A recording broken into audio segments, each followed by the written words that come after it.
All right, here we go. TK Kirkland, welcome back to VladTV. Vlad, thank you again. I'm always going to show you mad love when I'm on this show. To the world, VladTV, hey, listen to me. It don't get no better than this show.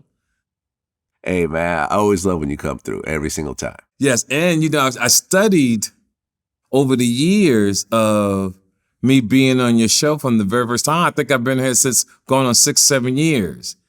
And whenever you do your top 10, I've always been in the top 10 of all your guests for that many years. And it's starting to become something that you work towards. It's like the first Super Bowl, the first NBA Finals, right? To know that you're in something that's special, that's viewed all over the world is just amazing. And I just want to say to the fans, to you, Vlad, I told you, I'm always gonna show you mad love when I'm on this show. There we go, man, and vice versa. Yes, sir. And vice versa. Well, although there's a lot of topics that we could talk about, I feel the most important topic for you and I right now is the passing of Kevin Samuels at age 56. Yes. You hit me right away and you were like, oh, this one hit close to home. Yeah, because, it's so many lessons in certain situations in life, depending on where you are at that moment in your time of life, right? And to know that he did an interview the day before and that night he had passed away, right? And me and you talk about life situations over the last 6-7 years. You just never know.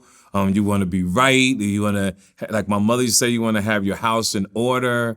And it was just sad. And they just realized like we were supposed to do that huge interview together, but our schedules conflict and all that kind of stuff.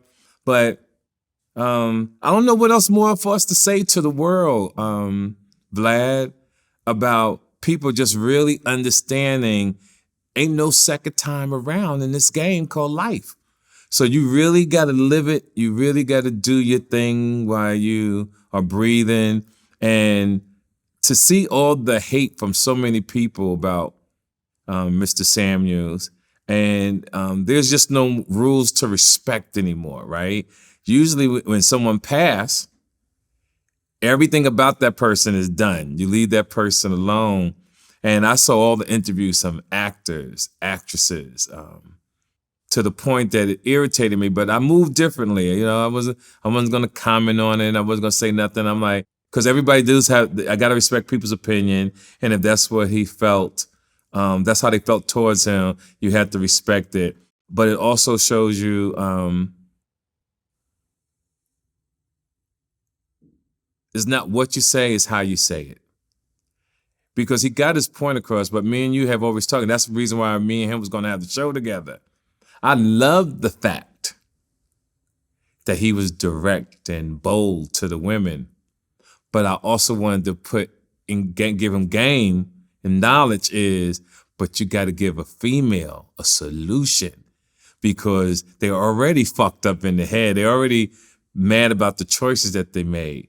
So when you tell a female that she's 35 and she's leftover, well, I could say that to you, but I'm going to show you how I'm going to get you to win if you listen to me. And that's why the TK Kirkland podcast is good. That's like everybody around the world listens to me because I give the solution. I'm going to teach you the game on being a winner. And so again, God bless Mr. Kevin Samuels. And I hope that people around the world who listen to this every year, we should celebrate him and show him love for being a real one. He spoke his truth, and here we are.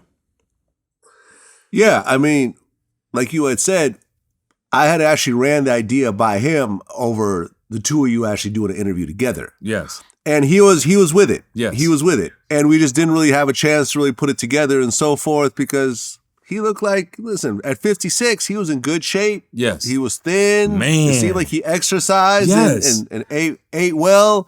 It seemed like he was active. This wasn't one of these 56-year-olds where you're like, okay, he's got one foot in the grave. Right. He's got diabetes and high blood pressure and he's had 2 heart attacks. Like, no, this was a fit 56-year-old. Yes. And when he passed away, it was scary. It makes you think about yourself. I've been seeing a cardiologist now for the past year, and I'm on Crestor pills to keep my cholesterol down because that heart attack. I mean, he was the woman he was with was apparently a nurse, and even she couldn't help him. Right, she couldn't help him. It sounded like one of them pretty girls who claim that they nurses, but not really a fucking nurse. Because when you hear that interview, and to people who I know that are nurses, they said she didn't know what she was doing. And when I saw her picture, I said, that's one of them pretty bitches that go around saying that she a nurse, but she really not a fucking nurse, because then you had an operator on the call who was telling her to be shh while this man is dying. And I thought that was all inappropriate. So it was messed up on all levels, Vlad. Yeah, it really was. And, we did the interview, I did the interview with him myself, and there was, some people loved it, some people hated it. Right. And, seeing women celebrate his death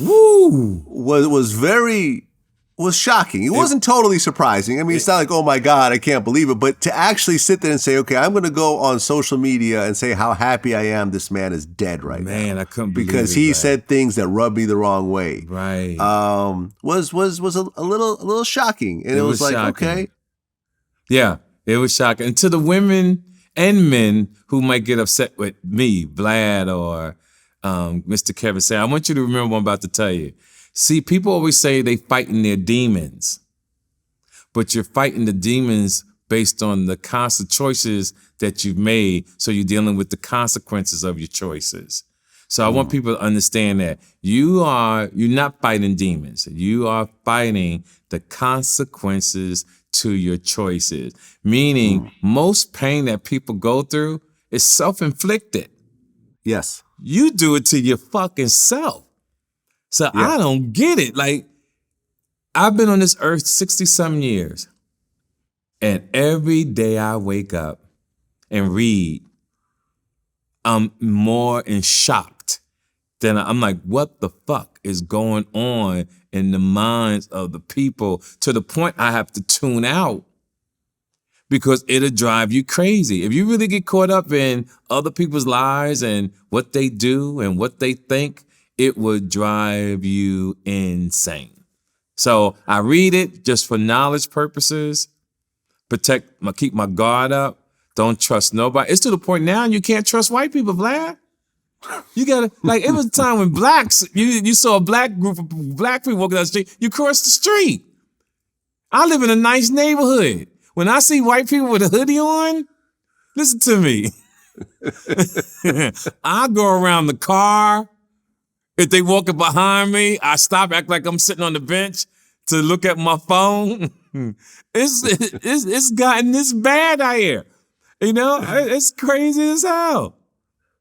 Well, I just want to say one more thing, before we get off Kevin Samuels, rest in peace once again, is that I'm not sure if you saw it or not, but one of the last episodes of the show Atlanta, Donald Glover's show, it featured Kevin Samuels. Yes, I saw the trailer to that, and I said, "Wow, he was about to blow.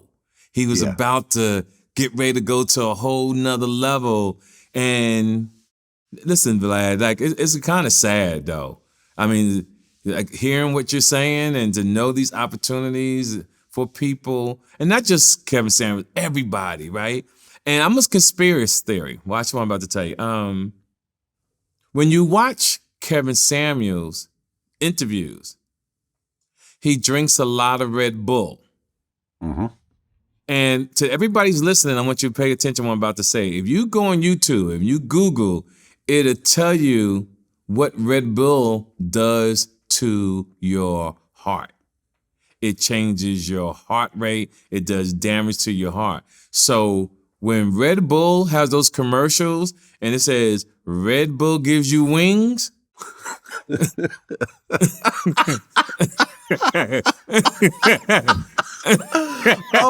shouldn't be laughing at this. I should not be laughing at this. But it gives you wings. And it you gives you wings. For that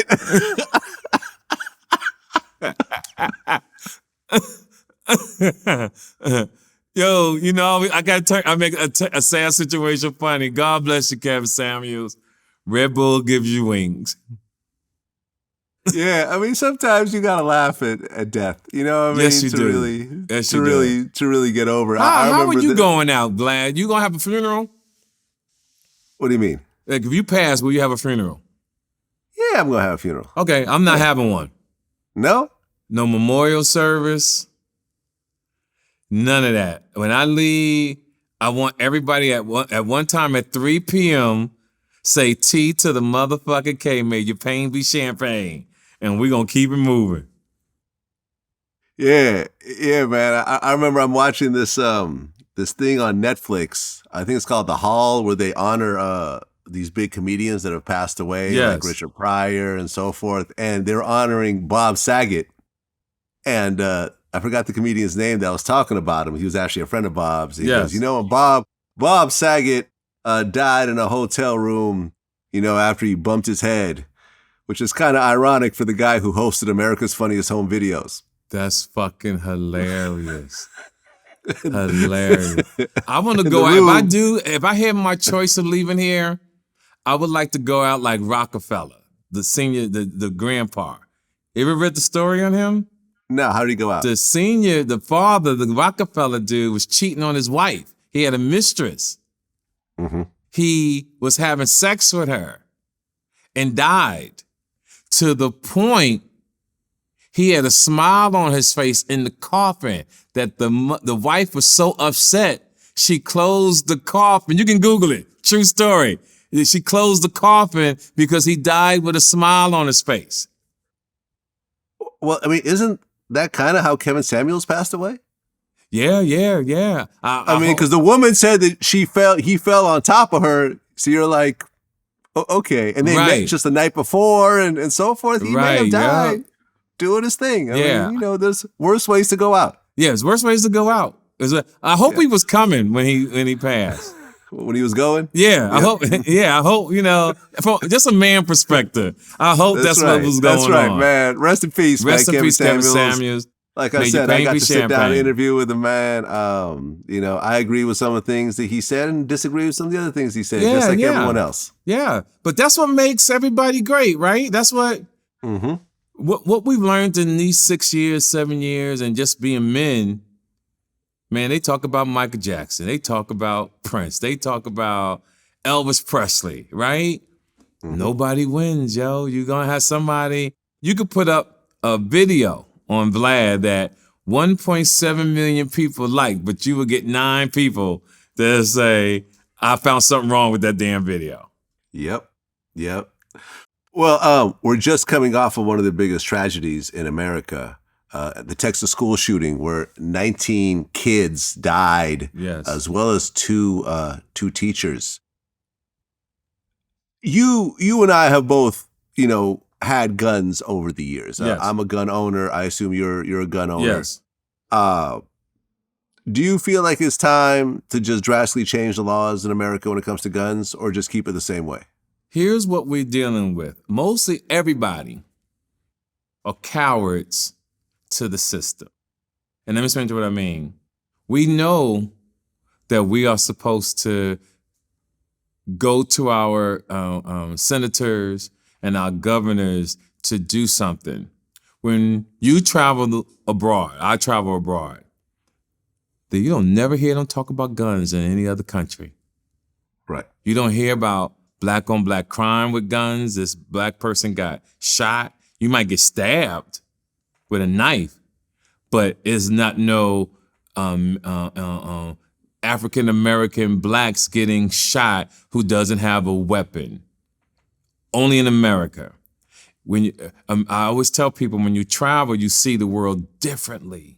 Just like credit is America is the only place in the world that you got to have a credit score to get something. When you're in different places around the world, you don't need a credit score. If you got the money, you get it. I have friends who come here who are super rich. They can't stay where they really want to stay because of the credit score. So yes, the gun thing should be taken, but I was thinking about that on the plane from all the way to Parkland in Florida. to the people in Orlando who got shot at the nightclub, to the 19 kids who got shot this weekend. And nobody wants to confront the real reason, right? Like this guy who went to an elementary school, 4th grade. And you know your daughter was in the 4th grade, how you love going to pick her up from school and watch it go on. You know the pain that these parents are going through. So this young man is supposed to be so tough, so depressed, he won't go confront grown-ups. You got to go get little kids. And even to the fact of the other gentleman who shot old people at a grocery store. At a grocery store. When it's so many other places you could have gone if you really want that heat, if you really want that smoke. If you really want to do that, then leave the elderly and the young kids alone. And that's where I have my beef. Like, what kind of weak man is? And then for the gentleman at the grocery store to make it to the precinct. He made it to the precinct. Like they ain't shoot him on sight. They actually surrounded him, told him to put his gun down, patted him down and put him in the car. That's what I'm saying. I'm like couldn't just one black guy accidentally shoot him and say, my gun went off by mistake? Like he shouldn't have made it to the precinct. I'm just being honest. He shouldn't have made it. He made it. But maybe you can help explain this to me. What I saw, I don't know if it's true yet. That's why I haven't mentioned it. They only charged him with one murder. 10 people died, but they only charged him with one person. That can't be true. I'm not sure. Okay. I'm not sure. Okay. If it's 10 murders, he's going to get charged with 10 murders. Yeah. Yeah. So that didn't make sense to me. That's why I didn't respond to it. You know? I was like, that don't make no damn sense. Yeah, I mean, I'm not sure. And I mean, it's interesting how people are taking this Texas school shooting and trying to politicize it. They're blaming it on rap music. Wait. What? Yeah, this a Texas representative, Ronnie Jackson, said that rap music and video games are to blame for the school shootings. Wow. You got to be fucking kidding me. Yeah, and the other idea that some of the more conservative people are bringing up is that they feel that teachers should be armed in classes, which I think is I disagree with that completely. I disagree because the goal is he had to drop on everybody. Well, he had to drop on everyone, and also you are, if you want to be a teacher, you go to school and go to college and get your degree to be a teacher, to educate children or maybe young adults and so forth. Now, for them to say, and part of your job is also to do armed security. That's the other half of your job. Like, what the fuck? Like, who wants to? You're not going to get people who want to help children and also have to do armed security at the same time. That makes no sense.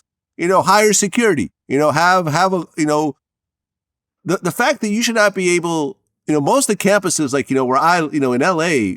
When I drive around and look at schools, most of these campuses are open. You can walk in. Yes. There's no big gate in front that prevents people from coming in. Right. There's no real armed guards in front and so forth. And honestly, I think that would be one way to prevent some of this. And I also feel that you should have, universal background checks for everyone. The fact that you could be an 18-year-old with mental issues, and you can go in and buy a bunch of, AK-47s and body armor and so forth, and it's really just a rubber stamp to give it to you, I think is a big problem. Because living in New York, it was hell trying to get a pistol in New York. Oh, yes. I had to hire a service to help me. And I had to wait, I think it was 9 months or a year to finally get it. And that wasn't even a carry permit. That was just keeping it home. Yes. And here's the thing that nobody talks about, right? One of you give a teacher a gun, and that particular year, there's a strike. You never know if someone is going to be totally upset, right? Right. 2, the coldest hustle that the state has ever pulled on America was when they passed the law to pass the lottery. And the money from the lottery was supposed to make sure teachers are employed, to make sure they got the money that they were supposed to for school supplies, etc. And nobody is talking about that anymore. So my point is, when they passed that law, all that money was supposed to trickle down to the schools, and nobody talks about it anymore. To the point Chicago won't even pay their lottery winners. The state has been taking their money and keeping it and won't pay the people who have won the lottery over the last 5-7 years, if I'm not mistaken. So it's just a play on words of what the state and the government does to the people, because the lottery was passed to help teachers get extra money, and that's not happening. You're still seeing strikes. Some of that money can go for security, to pay for the schools, to protect them, because going to school, you shouldn't be scared. Not no damn 4-year-old. No high school. Nobody should be scared to go to school. I shouldn't be scared to be walking in my goddamn neighborhood and it's getting to that damn point. Dave Chappelle. He was performing, I believe, at the Hollywood Bowl in LA. Yes. And he gets tackled on stage. Yes. Number one, has anyone ever ran up on your stage and tried to confront you or anything in all the years you've been doing comedy? I've had people get upset, but I think once they size me up, they don't know what's about to happen. And believe it or not, I'm more nervous than they are, right? Because I know the consequences to my choices. See, they might want to fight or get upset, but I've been there. I've been in front of a judge. And no matter if you're protecting yourself or not, the judge will always say to you, you don't think you could have done that another way. And these are the facts. So grown people, I always tell people, if you're over 9 years old and you're thinking about hurting someone, then you have a childlike way of thinking, because you can't go around hitting people. The young man, when he attacked Dave Chappelle, I really felt sorry for him, because so many things, for the guy to get that close, something was wrong with security. For Dave not to be alert at the same time and watching the crowd, he had his guard down. But thank God that it worked out. He didn't end up dead or seriously hurt, because we'd have lost a great one, and Dave was a good guy. Yeah, I mean, the guy had a weapon. It was like a knife gun looking thing or something. But here it goes again.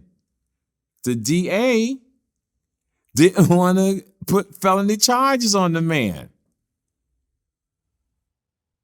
Yeah, I mean, that is a little gray area, because was that really a felony level of assault?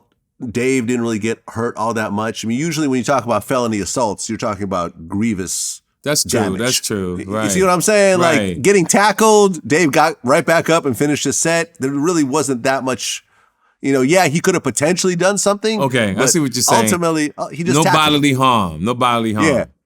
And if you really think about it, what happened to him afterwards was enough ass whooping. Yeah, who was it? Like Busta Rhymes and Jamie Foxx and whoever else. Like they stomped the shit out of him. Yeah, they whooped his ass. They sure did. Man, yeah. It's just scary times, man. Like, all comedy clubs now too should have extra security at their shows. They really should. I do what I got to do. I stay in shape just in case, because I got like 8 swings in me, and then I'm tired.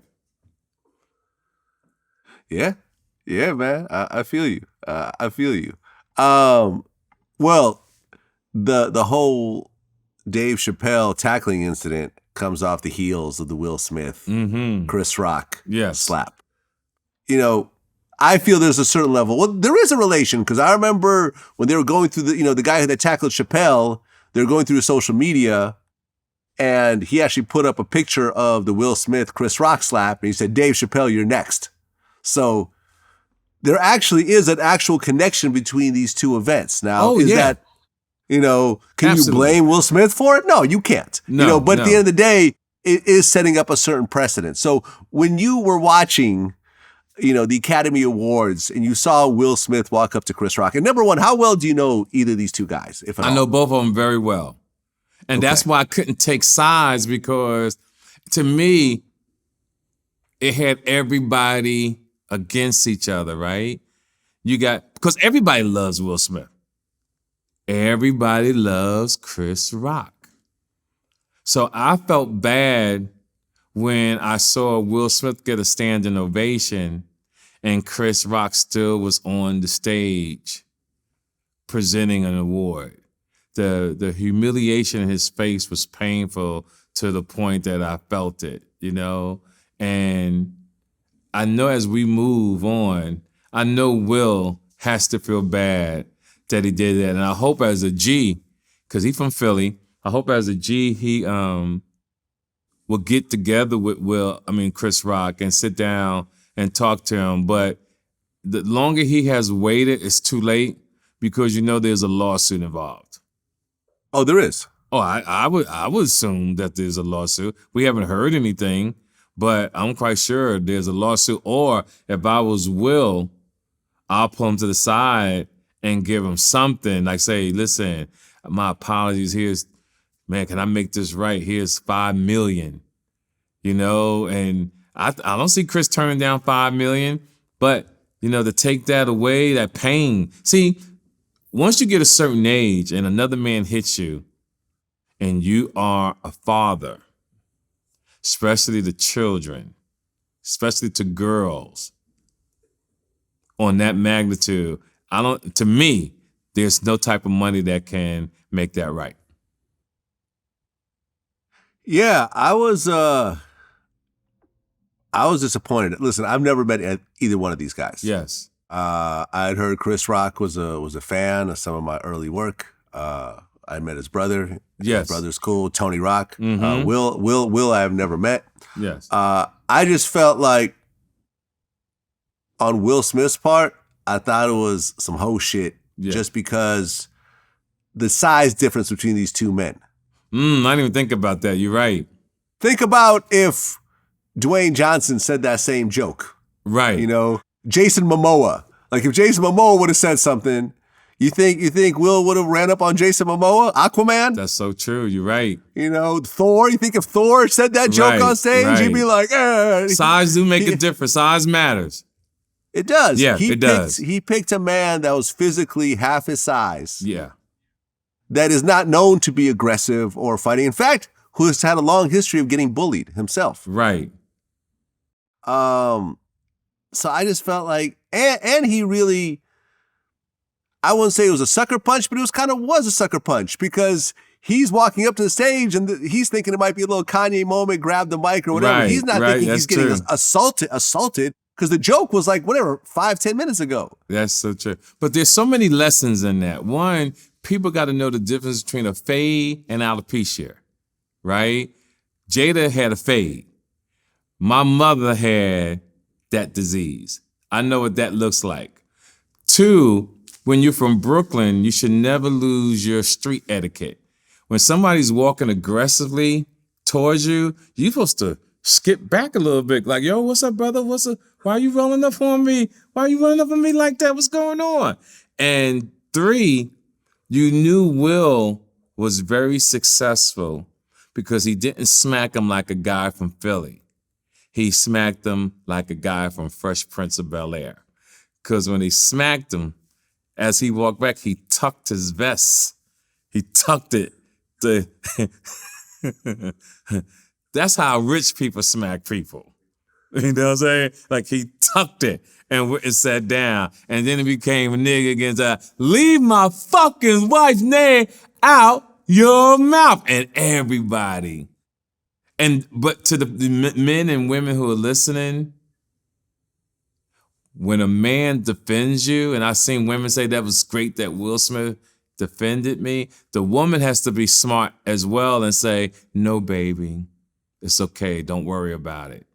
I've seen a lot of men die defending their girl because they thought that was the right thing to do. Sometimes you just got to turn the other cheek and keep it moving. Well, one of the biggest stories right now in hip hop is Young Thug. I know exactly where you're getting ready to go. And 26 other YSL associates are locked up on RICO charges, facing football numbers, if not life in some cases. Absolutely. When you heard about this, what did you think? I didn't know he was moving like that. That's the first thing crossed my mind. So I had to call my son. I said, yo, is Young Thug that big? And my son explained, he said, Dad, Young Thug is up there with Drake as an artist.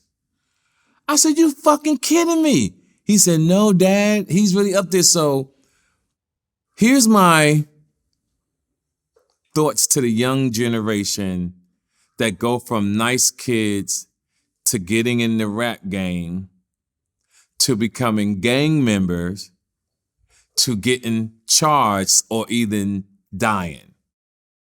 You got to do one or the other. You think ass backwards.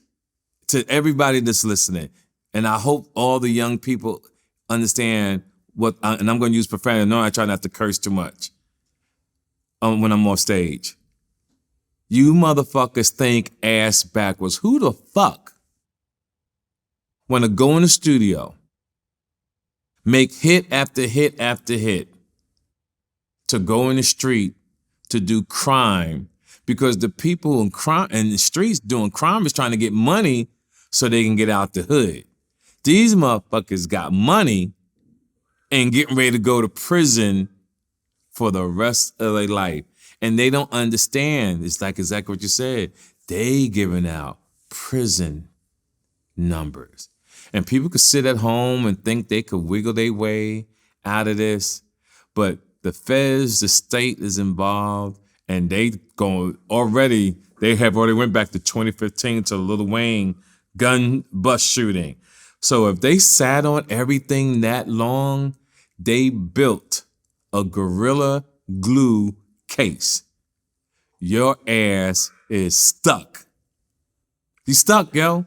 The best thing that they could do, Vlad, to me, is take a plea deal. Don't go to trial. Take as much time, make a deal with the prosecution immediately. Because if you go to trial, either way you're done. But if you take a plea deal, it's possible you could be out in 40, 50 years, maybe, because there's murders attached to theirs. So either way, they're gonna get life. I would take the deal with life with the possibility of parole than to roll the dice, because the evidence that they have is just overwhelming, and they're using their lyrics against them. Like, state of New York, they can't do that, but in Georgia they can. They're using lyrics. They're using Instagram posts. Young Thug rented the car that committed a murder over this one gang leader that allegedly was going to cooperate. Get the fuck out! I didn't know that. Oh yeah, no. I had interviewed this guy named George Cheedy. He's this investigative journalist out of Atlanta that had been following this case for a year. Okay. And what's interesting is that George contacted us maybe 2 weeks before this bust was happening, and he said, "Listen, there's about to be something really big that goes down in Georgia in terms of arrests and so forth." And we're like, okay, we didn't really know what to do with that information, so we're like, okay, cool. Let us know if anything changes. And when Young Thug and them got arrested, he hit us back and said, "This is what I was talking about." He had been following this for a year and saw how this all played out. And, we broke down the whole case. I actually downloaded the whole 88-page indictment, and we went through all the major parts. Yeah, Young Thug rented this car years ago, which ended up committing this murder. And right after that happened, he gets on Instagram saying, "Oh, y'all lie to your wife and you lie to your homies, but you get in court and tell the truth. Y'all motherfuckers need to be killed. Sincerely, YSL," which doesn't specifically say anything, but it's like, you see, we talked about how this case was built up, where whenever something would happen, there'd be an Instagram post or a lyric, and all this is going to be put together to tell a really bad story. And there's 28 people arrested, and some of them are facing life and so forth. Do you really expect all of them to stand firm and not cooperate? All 28 of them? Somebody gonna break. You already know that. You know? Oh, yeah. And I tell people who like, oh, no, all you got to do is not just that. There's no honor amongst thieves, for one. People need to understand that. Everybody try to throw 6ix9ine under the bus about him being a snitch and all that. But Gotti, all the way back to the Capone days and when they was racketeering and bootlegging, was snitches in everybody's camp. So with all that myth, like, you know, I'm a real one and all that type of shit, I ain't gonna say nothing about this person. I just believe, from my experiences in life, just don't do nothing wrong. Like, let me tell you, I don't want to have nothing to do with nothing because it's just not worth it. The aggravation, especially if you have children involved, especially if you love women. Like, if you love women, like, listen, and you love women, and what people don't really talk about. You ever been locked up, Vlad? I've been locked up, a few days here and there. Yep. So you know when you get locked up and they got you in the holding tank and they wash you down and they bring out your bedding and you got to put on somebody else's underwear. Listen to me.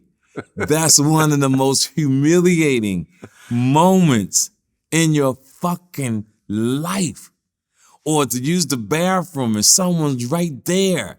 Like, people think it's a game, and here's what and this is what I know in my heart. Young Thug, Gunna, all them 26, they never been to jail before. They feeling it. Yeah, no, I don't think they have. Not in the extended periods of time. Yeah, see, everybody's tough, right? Until they close that cell on your ass, and you hear that thing lock, and they shut the door on you, and nobody's talking to you, right? Officer! Officer!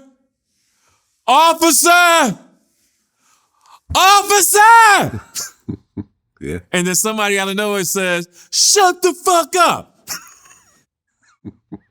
Now, I'm going to tell you a crazy story.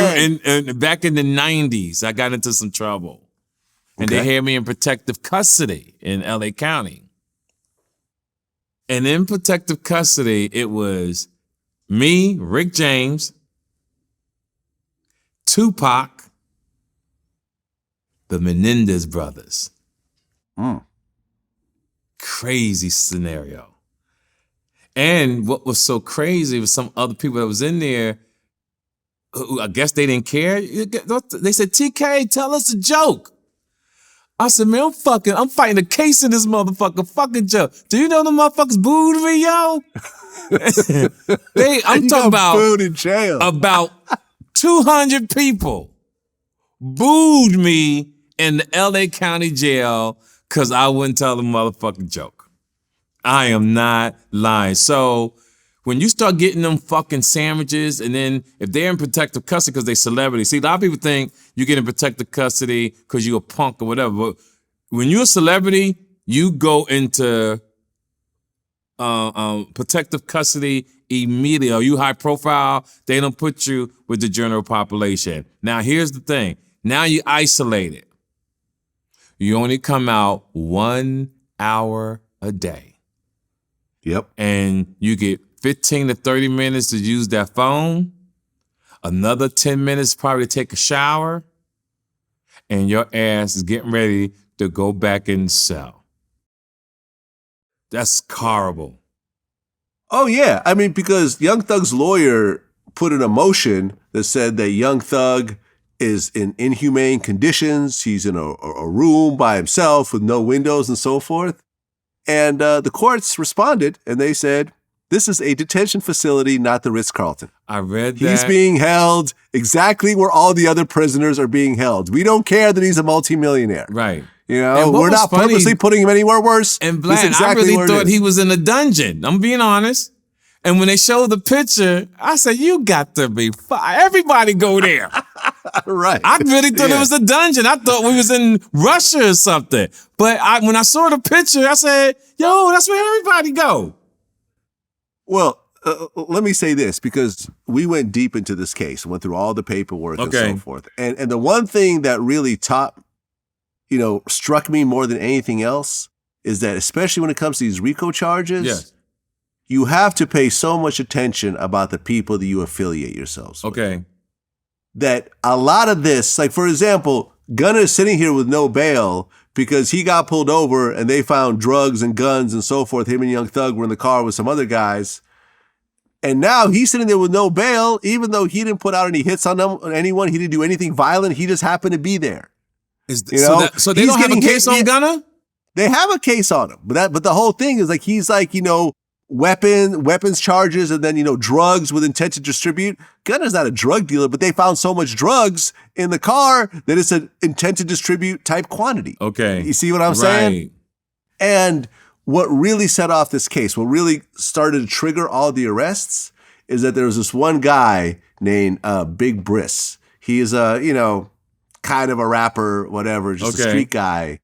There's a video of him talking to Young Thug in jail and he's saying, yo, when it comes to my YSL family, I'm willing to put in that work and sit down. Like I'm willing to do violence and go to jail over it. This guy shot a cop 6 times. Man. And that's what ultimately created this whole outrage in the city. That's how it happens. Like, yo, here's this guy who just shot a cop 6 times and he's associated with Young Thug and he's claiming YSL and everything else like that.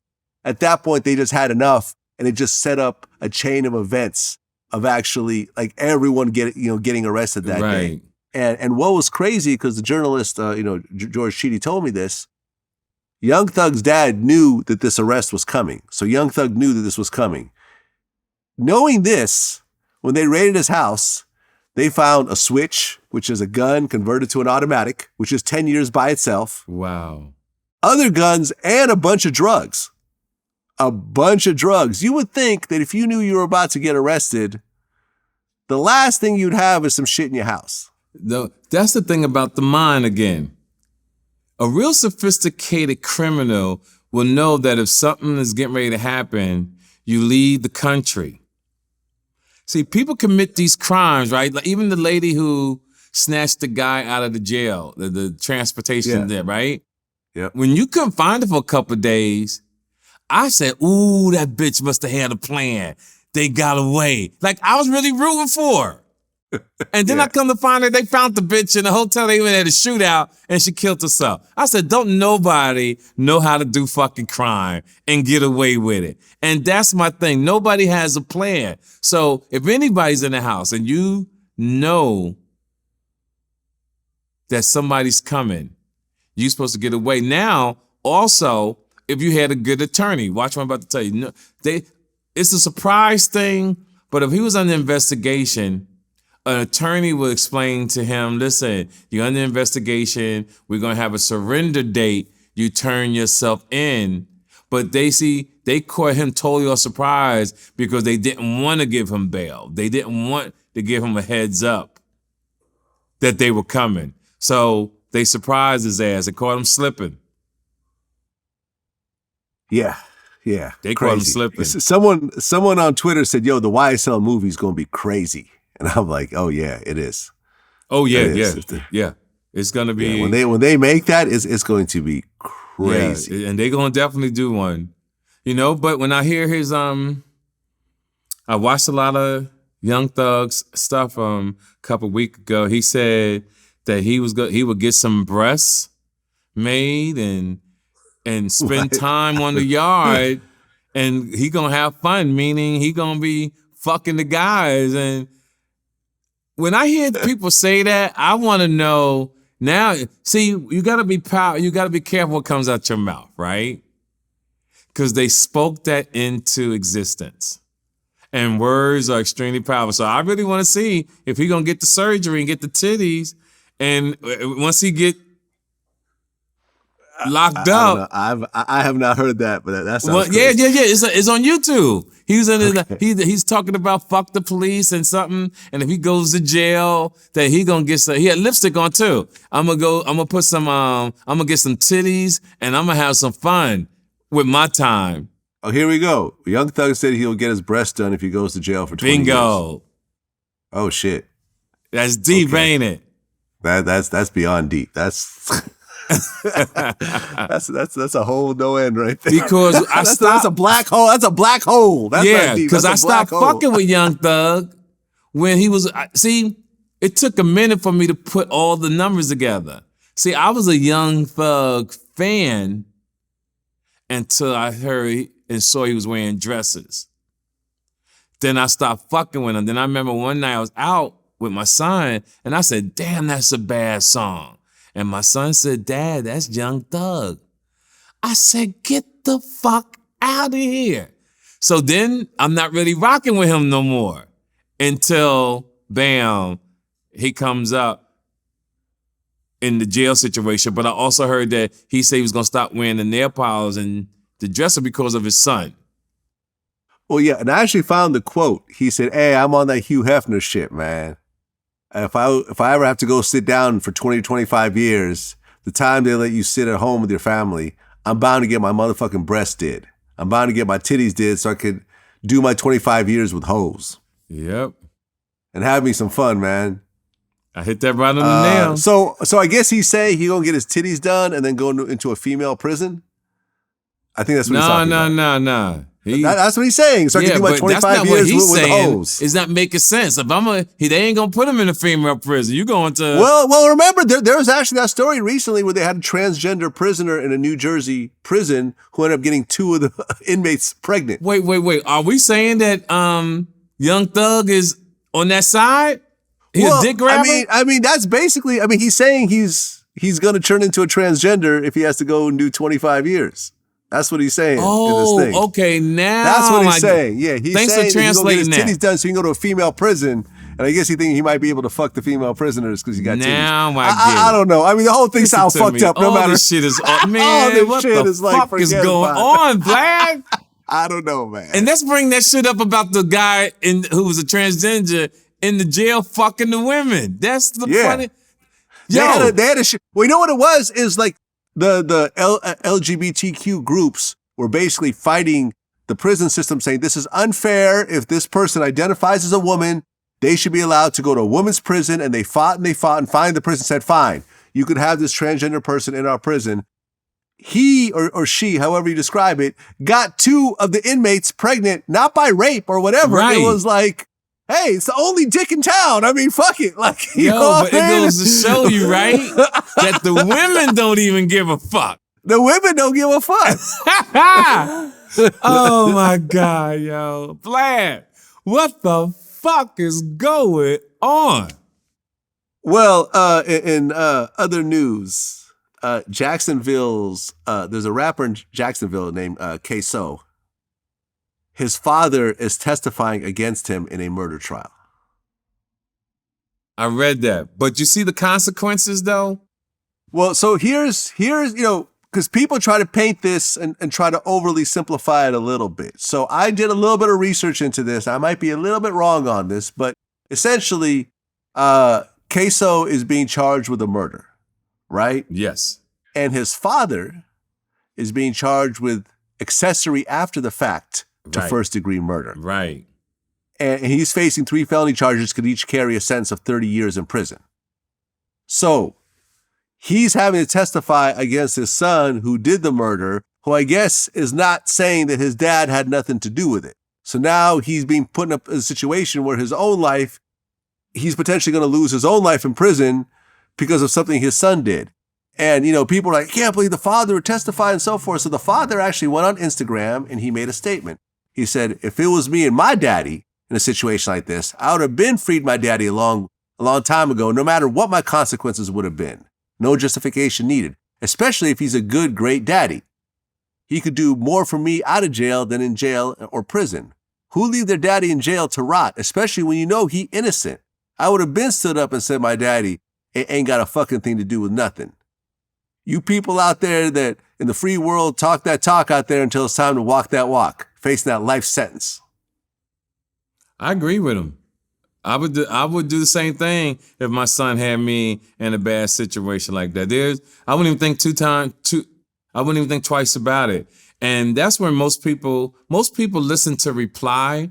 They don't listen to comprehend. And I say this to everybody, they'll reply first, but you actually did the research, the due diligence to understand. That's what people really have to do. We all been there. We've all have responded to something without getting the information, right?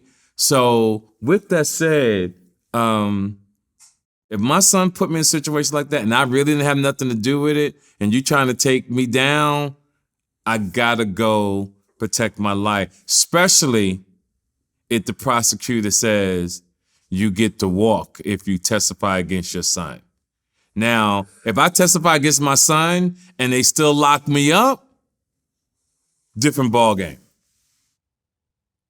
Yeah, I mean, accessory after the fact is a very dicey thing. I actually found out about it recently when I did an interview, I think with this dude Kirkland out of DC. Uh-huh. You know, you could get hit with a murder after the fact or murder accessory after the fact. What it means is, and I looked this up, is if someone commits a crime and you help them only after the crime is committed, you could potentially be charged with accessory after the fact. Yeah. So someone goes to you and said, yo, I just committed a murder. And you're like, okay, cool. Let me just help you get away or whatever else. Now you're an accessory to murder. Yep. Ain't that a motherfucker? That's a motherfucker. Like, you know what I'm saying? Yeah. Ain't that a motherfucker? And, yo, now he's being, did he help his son? Did he not? I mean, I guess the courts will find out, but now he's having to testify against his own son. And it's like. And you got family members and everybody, again, like the regular people who are not listening to the facts. They listen to their emotions. But Vlad, you would do it. If your son took you down that path. Man, I think every person has to be responsible for their actions. And whether it's a child or a relative or a friend, if they did what they did and they're putting it on you and you're getting dragged into the situation, you ultimately have to defend yourself. I agree. Now if you did it and you're trying to pin it on one of your kids, then that's foul. That's foul. That's how people are trying to paint it. Like, right. He did a murder and he's trying to put it on his son. No, his son allegedly did the murder. It seemed like he's being hemmed up in his son's bullshit, and his son's not trying to help him out. So, it is what it is. And Casanova recently took a plea deal on his RICO case. Oh, that hurt my feelings, Vlad. I'd interviewed him before. I cool saw dude. that. Oh, I like that dude. But you saw what happened, right? They put him in the hole, he claimed. He took a deal, but he had to take a deal because somebody testified against him to say he was where he said he wasn't. So he had no other choice. But now his faith is in the hands of the court because what people don't understand, it's not even what you do today they get you on. What they get you on is your past. Mm-hmm. A lot of you young kids don't understand. What you did today does get you locked up. But what the prosecutors do is say, they go so far back, like, how did he get away with this? How did he get away with this? He's a predicate felon is the word that they use. Predicate felon. And they throw your ass away. And Casanova, listen, I hope that if you watch this, that I wish you the best and just stay strong. These are the choices of your actions. And I think when people accept it that way, they can live it a little better, because when you do stuff and you're constantly saying or fighting it in your head, that's when the pain and the aggravation comes. And like I said, you got to have something to want to keep you on the street. And happiness, moisturizing. I like to moisturize. My kids and being around good-looking women. I like looking at good-looking women. Keeps me on the street, because ain't nothing about going to jail is exciting. Especially you're in love and you got a good looking woman and you want her to wait for you, which is a fool. So many men, Vlad, who think their girl gonna wait for them when they get locked up. 6 months to a year. The girl says, I want to break up with you. And the guy hangs the phone up, goes to the chair and jump off and kill himself. So many stories like that. Back in the day, when you can't do it now. Back in the day, you should do three-way calling. And the guys just always say, hey, tell your girl to make a phone call for me. It's a true story I'm about to tell you. So this young man gets out and uses the phone that his friend wife or girlfriend. He gets out. He starts dating his girl. Gets her pregnant. When he finally comes home, that's his woman. They got to confront him and tell him that your girl that you've been talking to is now mine. We all had a baby together. Woo! Yeah. Woo! Yeah, that's a hard pill to swallow right there. Man. Yeah. Man. And the thing of it is that, you know, this goes into the thought process of rappers that get locked up, because there's the whole thing of being a snitch, being a cooperator, and so forth. When it comes to the court system, they don't give a shit about how people think of you. They don't. You will get your time reduced if you cooperate to the fullest. Yes. I just finished an interview with Sammy the Bull. He killed 19 people and got 5 years. Yep. Because for 2 years, he went on a cooperation world tour where he took the stand in 6 different trials and got 38 people indicted, including bosses and captains. And I think they paid them too. Yeah, I think he got to keep his money. Yeah, no, I'm saying the money he had. That's one of those situations where the government also pays you to snitch. Possibly. He's one of them high-profile people. He made a lot of money. I read in an article that the payment for informants over the last 2 years was in the millions. Yeah, like way up there. I believe it. So when it comes to these cases like Casanova, it's like, oh, okay, you're facing 20 years. You want to get that number down? Let's go ahead and testify. Take the stand here, take the stand here, take the stand here, take the stand here. And when we're totally done with you, he's not doing that. You'll possibly get some leniency, which is what Tekashi did, right? Right. Tekashi got out in a year because he cooperated to the utmost. He was giving them information they weren't asking him about. Man, he was singing. He was singing. And now he lost weight, got his diamonds in his mouth and everything. You know? Yeah, and he came out to a career of some sort. It might not be the same career as before, but he still has a career. He's still making money. He still does shows. He still gets streams. Right. You know, Casanova, based on my interview with him, he was not that type of person. He's not a cooperator type, even before he started rapping. So he's going to probably not cooperate like that, and that's going to hurt him in the sentencing. Yes. It just is what it is. Yeah. That's what I'm saying. I hope that he can, if he lives with his decision and know he's going away, he will be fine. It'll still hurt because he has kids, he has a wife. And it's just hate to see that the domino effect, what that'll happen to your children. Because people claim they got you when you go away, sometimes 3 days, sometimes a week, sometimes a month.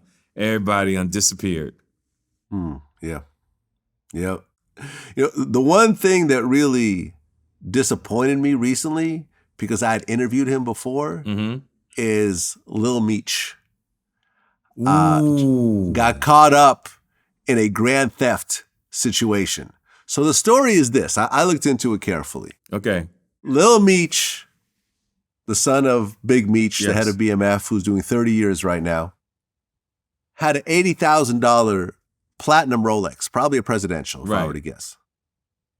He went to a jewelry store in Miami, put down that $80,000 Rolex as a deposit to a $250,000 Richard Mille.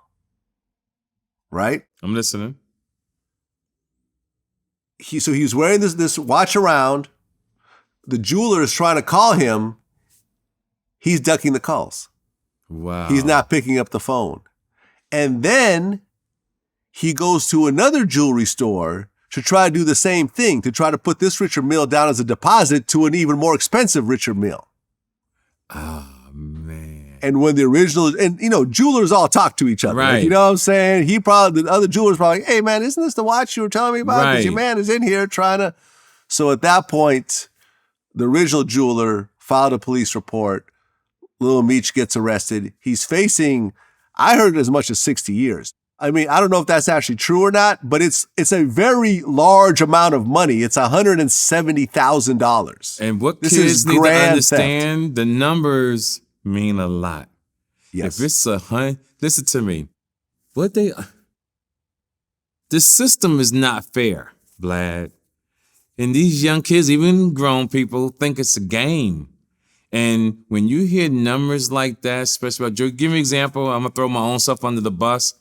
Back in 1998, I did a credit card situation where I never snitched on the female who helped me out to get Puffy's credit card information back in the day. We went to purchase some jewelry.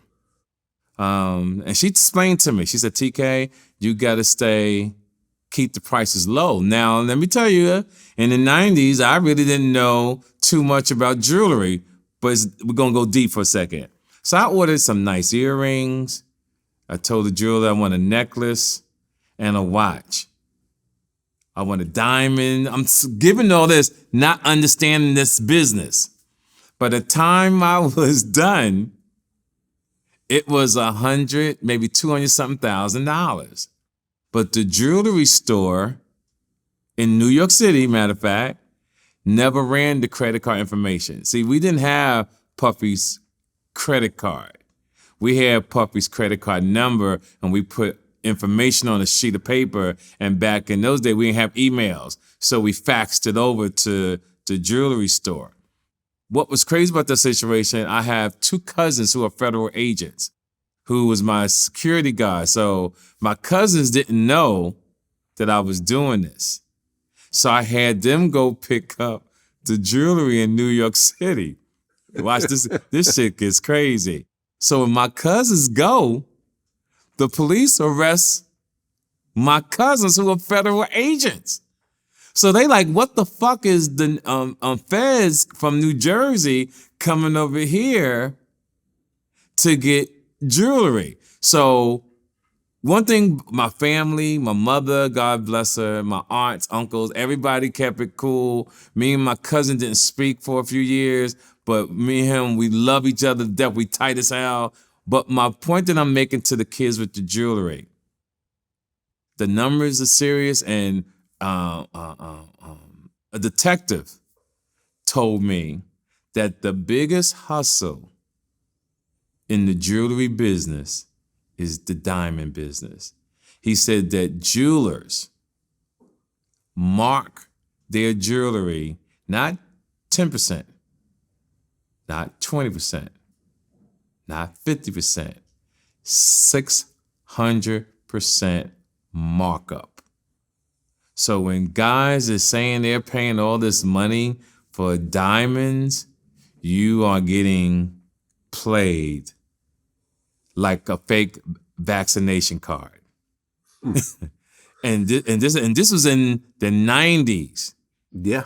This is in the 90s I'm talking about. So when I sit back and I see people buying all the jewelry, not understanding the effect of the Black African man in this country, how we spent all this money. And I see the guys taking pictures with the people at the jewelry store, smiling, knowing that they just got ripped off because they don't have the knowledge of the jeweler. But to Little Meech, hopefully that he can beat that case. And what you're saying, if it's out there like that, Vlad, if it's out there like that. See, I got lucky in my situation because I had just caught a felony prior to that. So when I caught the case here in New York, it was considered predicate felon. When you're a predicate felon in the state of New York, at least in the 90s, it was what they call a 4 to 6 mandatory sentence. But I had two great attorneys who fought that with the judge, and I wound up getting from 4 to 6 years to 5 years probation.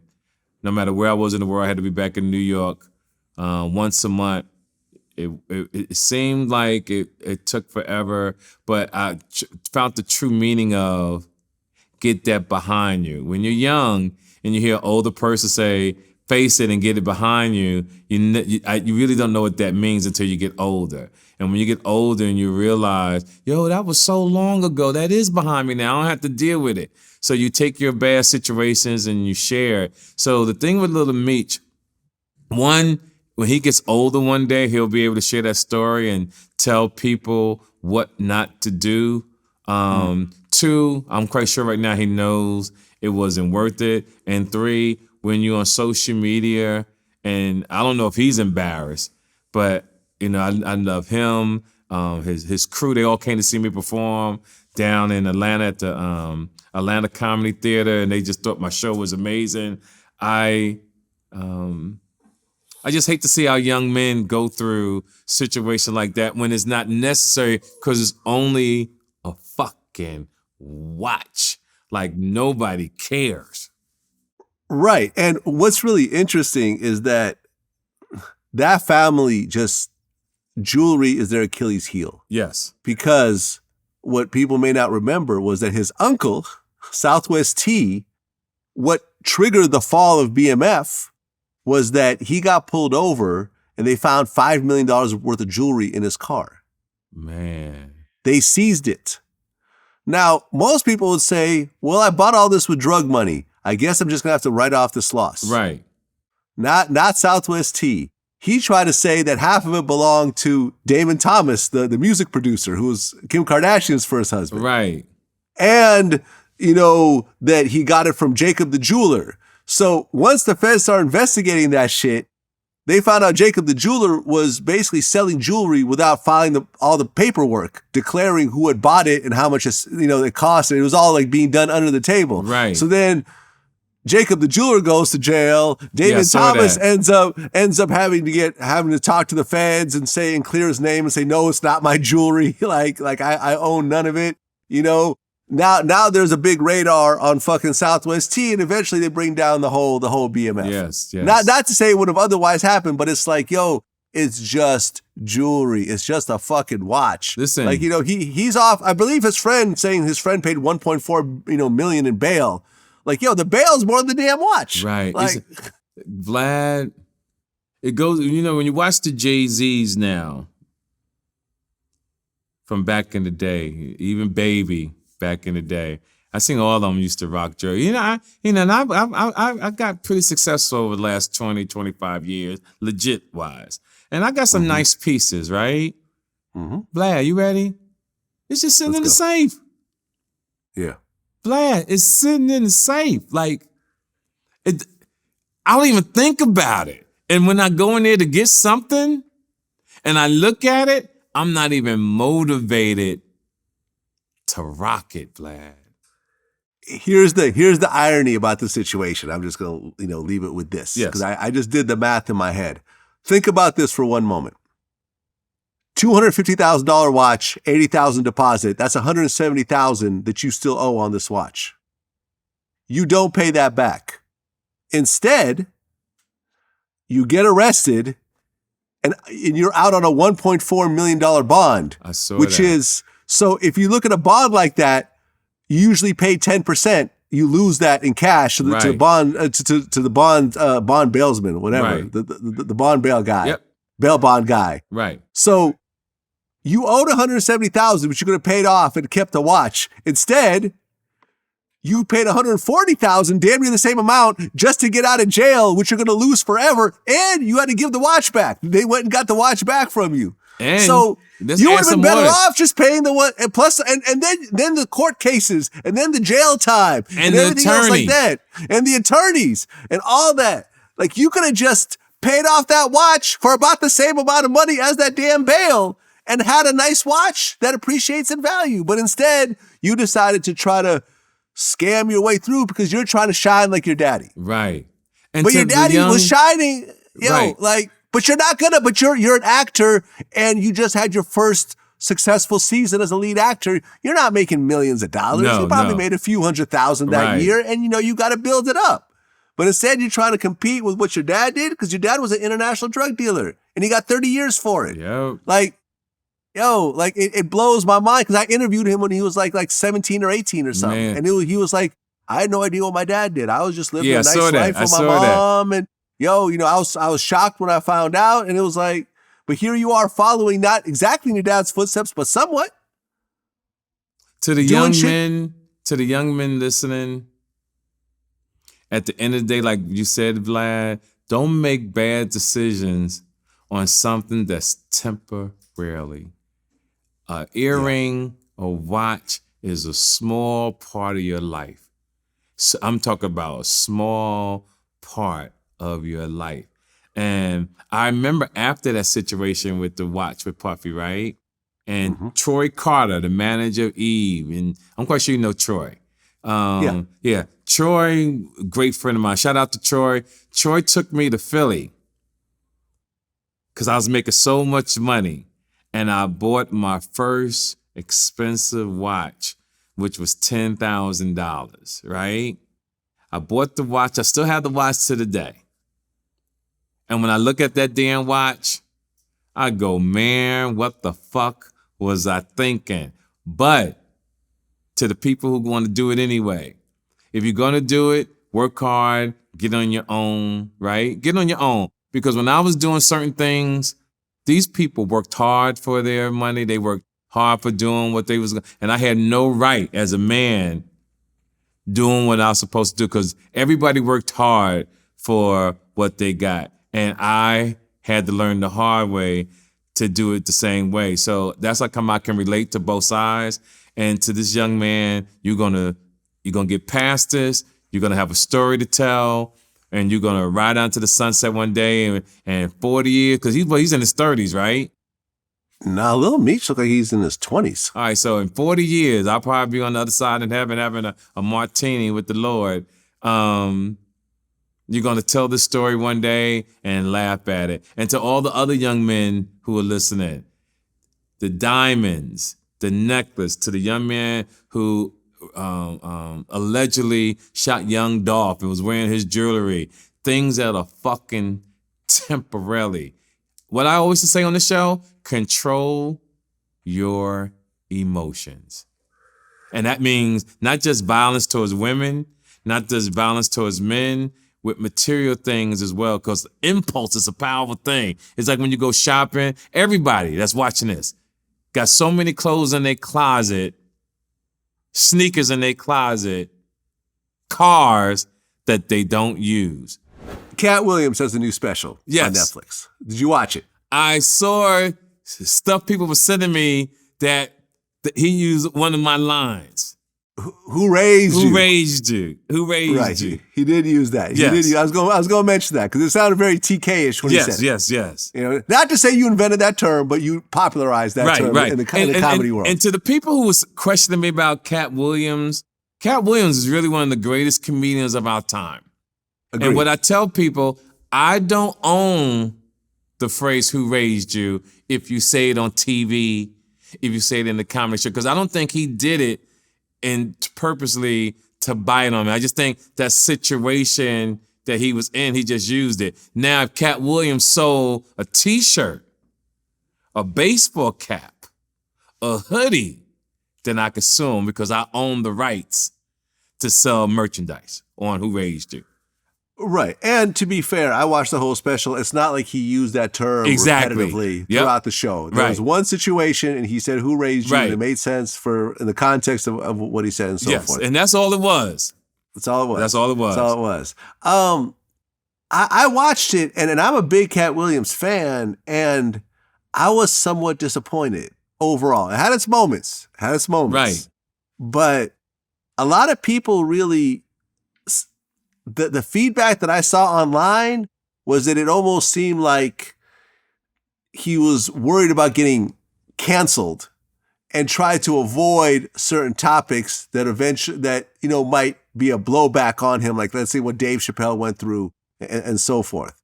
It seemed somewhat safe. There was a lot of it was about sex and about him fucking, which someone just was like, it kind of lost me. It was right. I don't need to hear 30 minutes about not 30 minutes. Fucking. You got to know how to do it. You got. It's like you seen my show. Yeah. My show is almost 2 hours.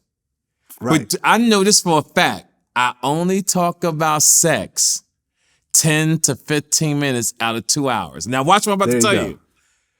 But back in the day, people will say, "Oh, you talk about sex a lot." And you know how I get them? I said, "You listen to reply. You didn't listen to comprehend." I said, my show is almost 2 hours. All what you remembered was the sex. I talk about all types of topics, but to talk about defend Katt and to come to Katt in his defense. When you've been doing this comedy thing so long, you really find how deep your catalog is. What I mean is, see, anybody can be good the first 5 years of their act, but can you be strong for almost 40 years? And not to take anything away from Katt, but see, I never had a high or a low. I've been, what all the comics say, consistent across the board. Katt is a great comedian. I wish him the best. I learned in this game that even if I had an opinion, I can't give an opinion based on the world that we live in. I just want everybody to get better at their craft. And that's my thing for that. I don't watch other comics on purpose, even if I have a comedian open for me, and it's a rule that I've shared with comedians. You shouldn't watch another comic because even if they say something that's hilarious that has nothing to do with your stand-up, the subconscious mind, if it's funny, one day you can be in another city, another situation, and have the same thing that happened to Katt, where he says, "Who raised you?" Based on, it's possible he saw something that I did on the special, and he had that moment where he lapsed and his guard went down, and bam, it was out there. I'm not saying that's how it actually happened. I'm saying that's an example of how it could happen. Well, what do you think of T.I. doing stand-up now? I think T.I. gives a great example of, in this country, you can be who the fuck you want to be and go after it. Like, I hear so much feedback, but he's really brought a lot of attention to the comedy world. And even though he hasn't put the years in, we live in a world of there is no set blueprint to success. Whatever we learned in this game of entertainment for the last 30 years, throw it out the window because there is no rules no more. Whoever think the Kardashians would be as successful and rich as they are, right? Whoever think, no disrespect, who think Nick Cannon would be fucking as rich and using up all the baby formula milk in the country, that women are literally fucking this guy knowing that he got a baby a week ago. Like, he ain't having children over a 20, 30-year span. He's having a baby every other month. And not to knock you, Nick, if you can pull a bitch and she understand, nigga, with the Michael Jackson shoes you be wearing on them shows, then do your thing. But what T.I., instead of people getting emotional about it, it shows you in this country, if you put your mind to it, you can go after whatever your dream is. And that's what T.I. stands to me. And I want people to look at it that way. He made his mind up to do stand-up comedy. He's going to try his best at it. Now, is he getting opportunities that a lot of people who have worked hard for can't get? But hey, life is not motherfucking fair. Like, we got to stop being emotional about this shit. Yeah, it can hurt a little bit. Yeah, you might want this, but listen, glad you've been here. Life's not fucking fair, period. And when people go through life understanding that, you'll be more in control of your feelings and your emotions. And I'm not saying that your life will be better, but you can understand a little bit more. Or just say, I don't give a fuck. Yeah. Well, speaking of I don't give a fuck, this man recently was starting to go viral because he had this photo with 21 of his children. And 9 of them couldn't make the photo. Right. So he actually has 30 children. Yes, I saw that. And people were basically, clowning him, saying his pullout game is weak. And he responded, all angry. He's like, my pullout game ain't weak. I don't pull out. I saw that. And let me ask you a question before you answer this. Do you think that he actually remembers all his kids' names? No, serious question. I don't think so. I mean, like literally, like you put the kid in front of him and he has to say the name for all 30 Vlad, kids. Do you think? Can I use that in my stand-up, Vlad? Go ahead. That's go some ahead. You funny shit for real. Because there's no way you can remember 30 kids' names. Right. No way. Not if they all with you at the same time.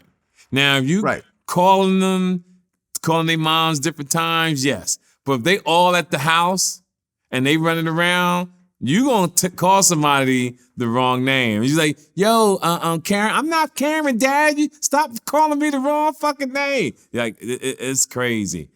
God bless them. Listen, it's some men out here who got 2 kids, won't see their children. Mm-hmm. He got damn near 50, and he made sure the world know that he is a dad, and you got to salute that. Is it irresponsible to people with morals? Hell fucking yeah. And that's what we got to wish him the best, and we hope that he doesn't have any more. But if Nick Cannon keeps going the way he's going, Nick Cannon is going to have more children than him. But to all the men who don't want to pull out, all I can say, instead of looking at a woman's breasts and her ass, understand her character as a woman, because that woman is going to raise your child. And that's the thing, regardless of how many kids he has right there. Now I'm talking about to the men who are about to have babies. And I see the big butts out here when I travel. I see make sure that they are mother material, and vice versa to the women who you getting ready to have babies with a man.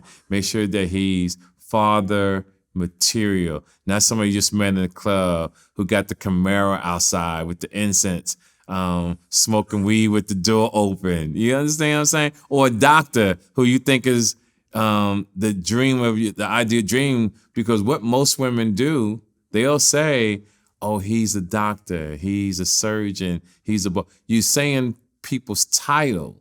You're not saying their character. You're not saying his name. So I teach people, well, what about his character? You like his title. You keep saying he's a doctor. That's what most people say if their husband's a doctor. They'll say what he is instead of saying his name. And when I hear people say that, I say, oh, you married to the title. You're not married to him. How's the character? Yeah, I mean, it's crazy. For example, Flavor Flav just had a paternity test where he has a three-year-old son. He's 63. So you're 60 now, right? Yeah, I'm 61. 61. I 61. mean, can you imagine having a kid right now? Could I imagine? No, because it's so hard for me. Because with hard work and the phone calls and trying to be a good dad,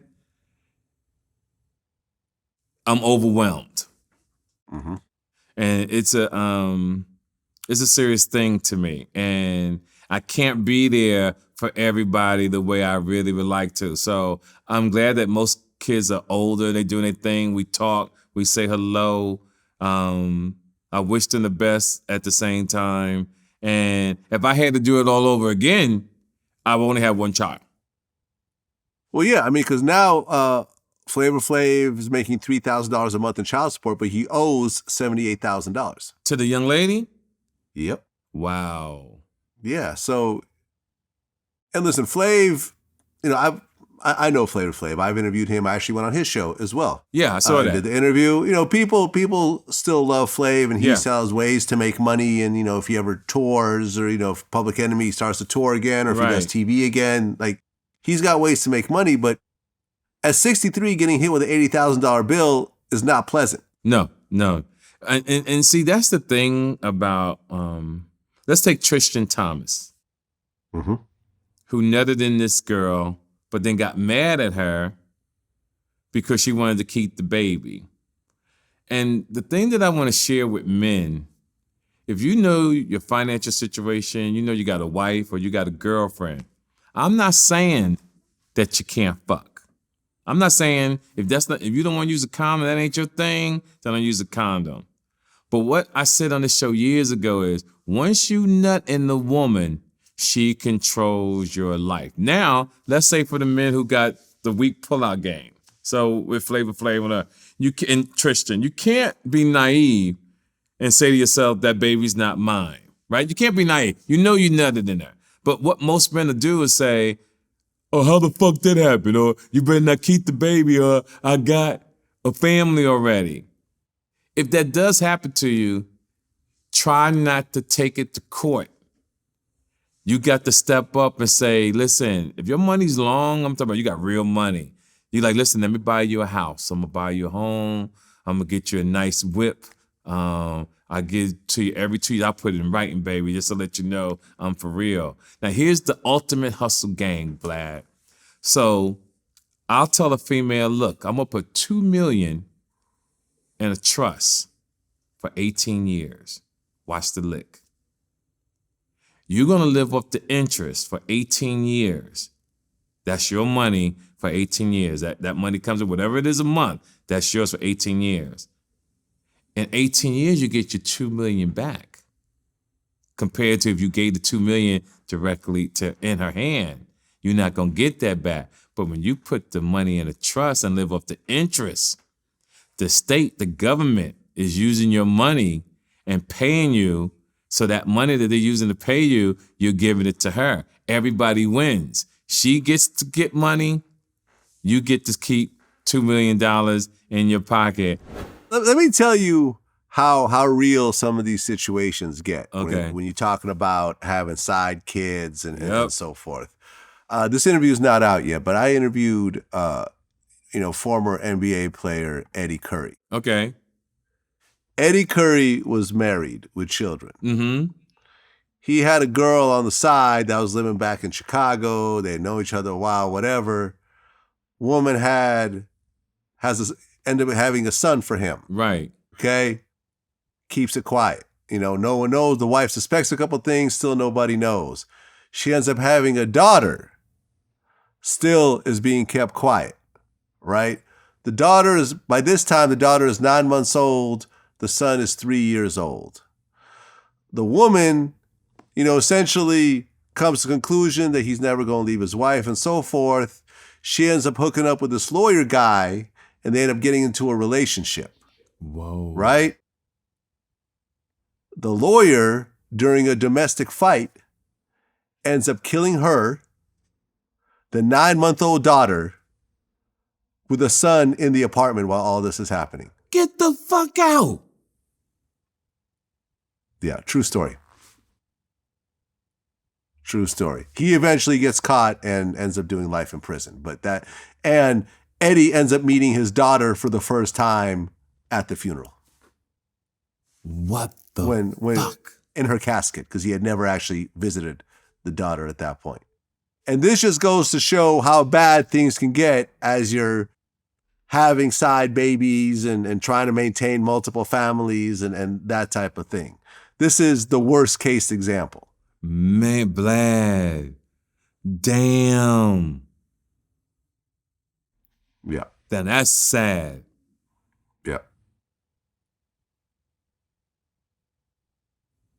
Again, goes back to these motherfuckers want to shoot women and kill them and the kids. Don't make no fucking sense. Like, if you can't be in a relationship, stay the fuck away from these hoes. The dumb motherfuckers, like, god damn. Yeah. You gotta be, you must be a weak motherfucker to want to kill a female because she don't want to fuck with you. Or even she cheated on you. Like, salute, bye, bitch. I'm not going to jail for you. What's my line? Not when there's a group of college bitches graduating in June. Right. Exactly. It's a whole new team coming out here. What do you think about Roe versus Wade potentially might get overturned? Okay, now I love this topic. Let's go. Let me tell you something. Nobody should tell women what they should do. That's about their bodies. I respect that. Watch where I'm going now. But ladies and gentlemen, I need you to listen to me very carefully. It comes a time in life you have to hold yourself accountable.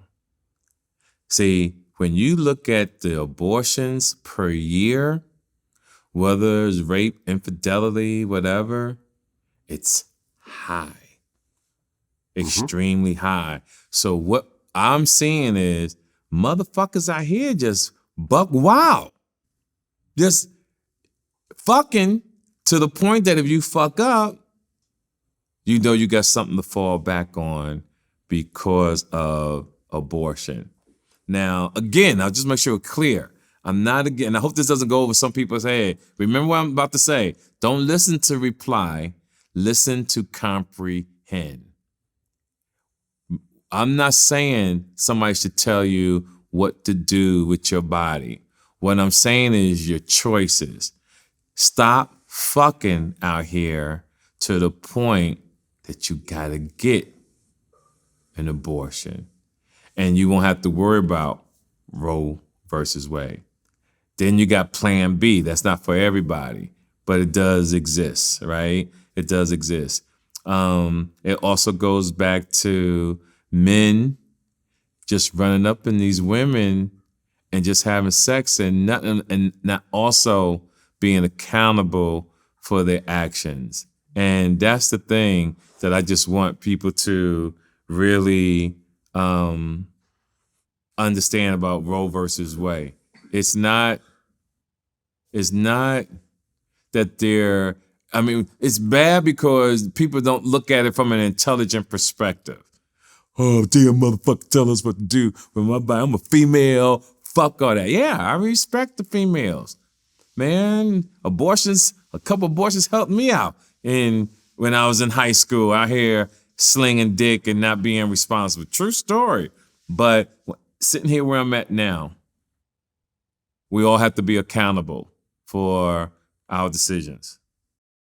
Well, yeah. And I think that the one thing that people almost never mention is that, yes, at the end of the day, the ultimate decision of choice is the woman. Yes. Right? It's her body. The baby is growing within her. She has to make the final decision. Yes. But when you look at, let's say 99% of the time, when it comes to this situation, usually the man and the woman will sit down and come up to, with a solution together. You think so? Yes. Nah. I don't think it's okay, that maybe high. Maybe not 9. Okay, so maybe 70% of the time. Okay, how's that? yeah. Okay. I say higher.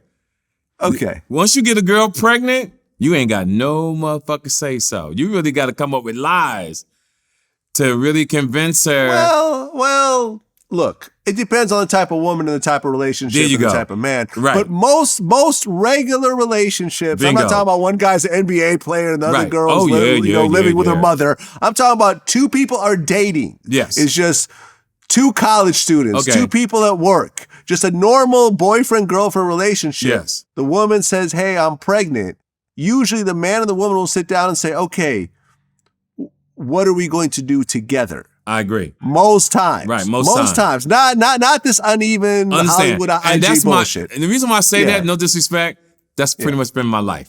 It's been right, exactly. You're an entertainer. I'm in the media. It's a different situation. Yeah, it's a different situation. With us, but when you talk about a relationship, that's how it goes. Just a regular relationship. Yeah. Someone forgets to take their birth control pills. Now they're pregnant. The man and the woman will sit down and figure out amongst themselves whether abortion is an option right now. Yes. And usually they'll go together to get the abortion. So true. You know what I'm saying? Right. Usually the man is there for the woman and so forth. So when you take away Roe versus Wade, suddenly the men have no choice either. You take away all the choices for the men as well. Like I said, ultimately it's the woman, but still the man is very much in this conversation most times. Right, that's true. So to just take away all these options for people, and I mean, I think in Kansas, they just passed a law where at this point, from the point of conception, abortion is illegal. So from the night you get pregnant, so Plan B is technically illegal, I guess, right? Man, right, I mean, that's true. I remember Rico Reckless and Ewald Samo did a podcast for us. And they're talking about how dudes going to be slanging Plan Bs like they, like they're Molly on the street. I used to talk about that in my stand. If I had Plan B when I was young, I'd have carried around like Tic Tac. As soon as you heard me walking down the street, you'd have heard them click. Exactly. But Vlad, we've been around a long time. Seen a lot of changes, man. Yep. A lot of changes. Some things you can't even explain. So many things you can't explain. And that's that Roe versus Wade. It's very interesting. Very interesting. I don't give a lot of people love, and I want to give 50 his moment, his flowers real quick. I'm Vlad. Years ago, 50 Cent was on the opening act to the Rough Rider Cash Money tour. This is when he got shot. Mm-hmm. But I treated everybody so well on that tour as an MC. Started out with the DOC, with NWA, list goes on. So I'm in Detroit one year. Now 50 Cent is a superstar years later. And when I'm watching him on videos with Wankster and everything, I'm saying to myself, I think I know this guy. I'm not sure. So one day, 50 Cent is in Detroit, Michigan at Ford Field with Eminem. My kids want to go.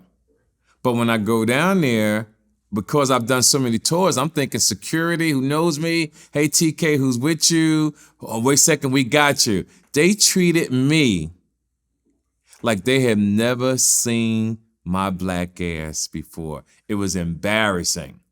So I'm telling my kids, wait, we're going to figure it out. Blah, blah, blah, blah, blah. I could easily bought tickets, but, you know, I've been on all these tours. Like, you're supposed to show me love. It's brotherhood. Next thing I know, I see a police escort with a bus. Bus is coming down, and all these people get off the bus.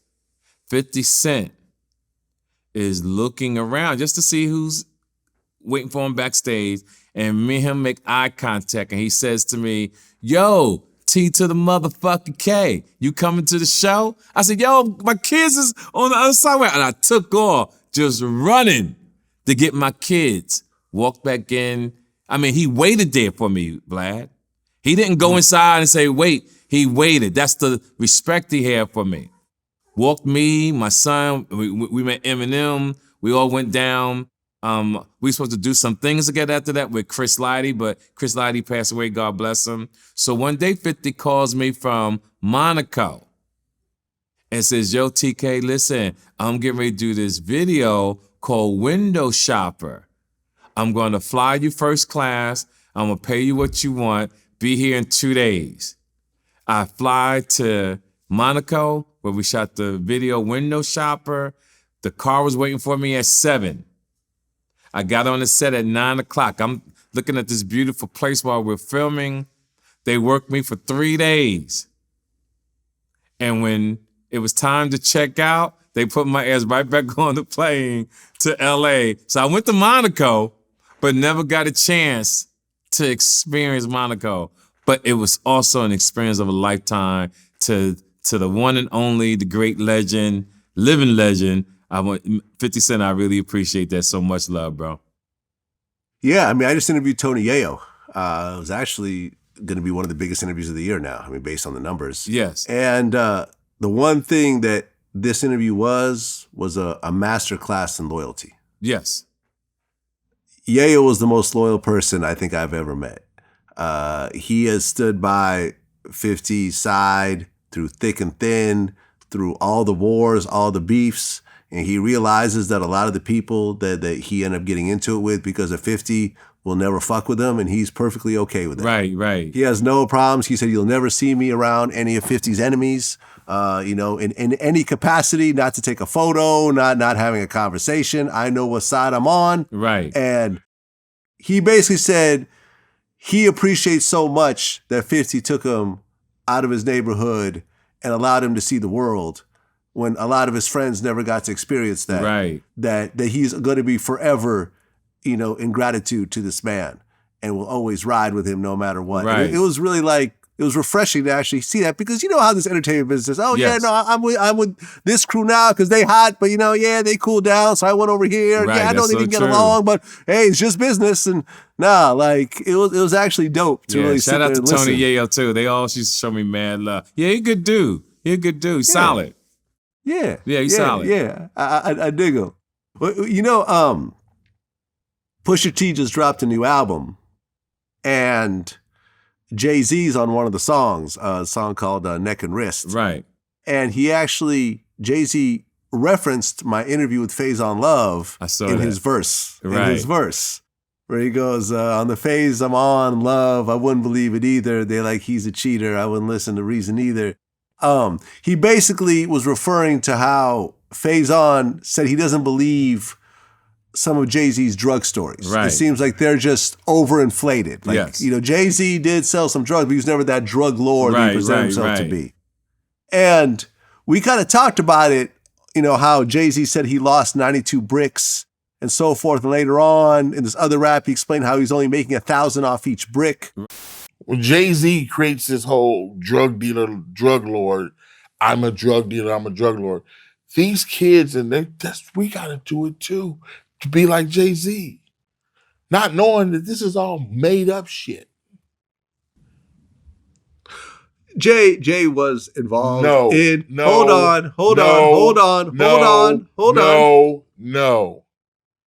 No. I interviewed D. Haven, who was his drug dealing partner. Right. No, not partner. He was the drug dealer. And Jay was with him. Jay was eating chips. How do you do that? No, D. Haven. D. Haven knows the truth. Right. And listen, regardless of whether it's true or whether it's not true, I don't know. I don't really care. Right. But what it did do was I actually decided to do the math around this situation. Okay.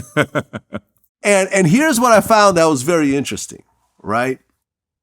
92 bricks, let's just say at about $17.5 a brick, which is about what they were going for back then, is worth about $1.6 million. Right. When you lose all those bricks, you're in the hole $1.6 million to some people who are very, very frightening. That will kill your whole family to get that money back, or just not get the money back to prove a point.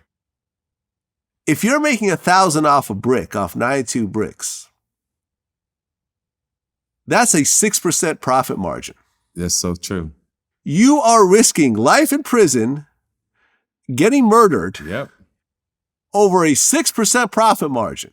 And that's how most, unless you was the guy, that's how 99% of all the men in the 80s and 90s went to jail over a 6% profit. Now, I'll be one of them. I have to tell you, when we was doing our thing, and the thing was 15 or 16, and you put a little 2,000 on it. Now, you think you making money. You think you're not even doing the math. You just think you in some fly shit, right? Yeah. But the consequence, if you got caught with a brick, they ain't gonna base it off the 2,000. Right. Yeah, they're not basing it on the profit margin. They're not basing it on the profit margin. On that whole fucking brick. The whole fucking brick. Right. And if you get caught with 92 bricks, you're going away forever. And I want people to hear what you're saying, Vlad. Like, see, when me and you talk, they listen to me, but they listen to you too, because you hit it from another angle. The profit margin on 6%, it's not fucking worth it. And when you go to jail, you know what people find themselves doing? They want to work. They want to become a trustee soon as possible to make 2 cents an hour or a day. Like, you won't work on the street, but you'll take a risk to go to prison. But then when you go to prison, you want to be a trustee, or you want to work in the kitchen, or you want to work in the laundry room. We have to change the mindset. And this is what me and you do on these shows. Even if we get 2 people, Vlad, because they come up to me, Vlad, you're not out there the way I'm out there. They come up to me and they'll say, I saw you on Vlad, and I love what you guys are talking about, and I changed my life because of you guys. Because I'm in my 60s. Never would I've ever said what you just said. That shit makes fucking sense. When you say 92 bricks, guess what? No one thought about the 1,000, because most people, when you say 92 bricks, nobody tells the truth. They're not saying, I'm getting the whole pie. Nobody is getting the whole pie unless you the cartel. Unless you Frank Lucas and you bringing your own shit over here. Mostly everybody, I would say 90% of the people who was slinging was working for the big guy who had to put their tax on it, which was only 2 to 3, meaning you had to sell 100, 200, 300 to see some real fucking money. Right. If I brought you a regular business, hey, open up this restaurant and you're going to make 6%, you'd probably say, that's not enough money and too much work. But yet you'll sit there and risk your fucking freedom for that same 6%? Like who raised you? Who raised you? Listen to me. You know? Damn, Vlad. The way you just put that, I really hope these motherfuckers get it, because I guarantee you, no one has ever said what you just said. And I think the way you just put that is really gonna make people think, and it's gonna hurt some people's feelings who will say, damn, I wish a motherfucker would have put it to me that way. Because nobody was getting the whole 15. Now, I can see, like you said, if we was getting the whole 15 of 92, woo! It's not bad. That's not bad. It's not bad. Right. Yeah. You know, I mean, this is where like the fentanyls come into play, where it's like, oh, you could make it super cheap and sell a ton of pills and it's all pretty much straight profit. Right. Like, that makes a little more sense to me financially. Now, you know, what it does is a whole different story. Yes, I'm just saying from the finances, but yo, you really risking a $1.5 million loss over a $92,000 profit with jail time and murder thrown in? Because it makes no sense from a fucking business level. Right. Even from the consequence, because if you lose the package, you owe somebody 1.2 mil. Like, you owe that. You owe that. If you do sell it all, you only made 2 to 3, no more than 3, unless you got it cheaper. So let's say it was 15, you got it down to 12 or 13, and you able to put 5 on it. It's still not worth it. Yeah. It's still not worth it. But people are in prison today because of not knowing basic fucking math and percentages. Because that's what it comes down to. It's people doing life over 6% or even cheaper, Vlad. Because that's something, here go, I'm just gotta be honest. When I was doing it, it wasn't like my main thing. I was connected, but when you put it the way that you put it, yo, I feel like a fucking fool, because it was only 2,000 to 3,000 a pop. And then the people that you thought had it sometime, Vlad, had to sit and wait 2 or 3 days for the shipment to come in. Then it used to get so fucked up that people started selling plywood, wrapped up, fake. And you're not smart enough to check it because it was wrapped, and you see it, you believe it, so you give them all the money, right? And come to find out it's plywood. Shout out to my man Aaron Sexton. I was on a deal once with these young motherfuckers out of Carson, and they kidnapped him because of that shit. It was a scary moment, yo. Like, it was a scary moment. I ain't gonna lie. Like, if you, Aaron, if you still doing your thing, God bless you. Aaron Sexton, ladies and gentlemen, he'll tell you the story. They kidnapped him, and I had some guys help me pay the debt off because they was friends of mine. But there still was $30,000 left. I never paid it. And now I'm a big time comedian. I'm in Detroit at my comedy show. Guess what, Vlad? The guy owed the $30,000, walks in the building with his girl. I'm coming up the steps, and I'm saying to myself, damn, if I had my piece on him, he had his, we probably would have shot each other. But here's the great thing about life, and I think I shared this with you right before Gucci Mane and Jeezy got together and we said, you asked me, do I think that they'll ever make up? And I think I used it, so I said, yes, they will. And me and that brother left the dates that we were with, went to the bar and had a drink, because we were grown now. We're like, 10, 12 years have passed. We grown.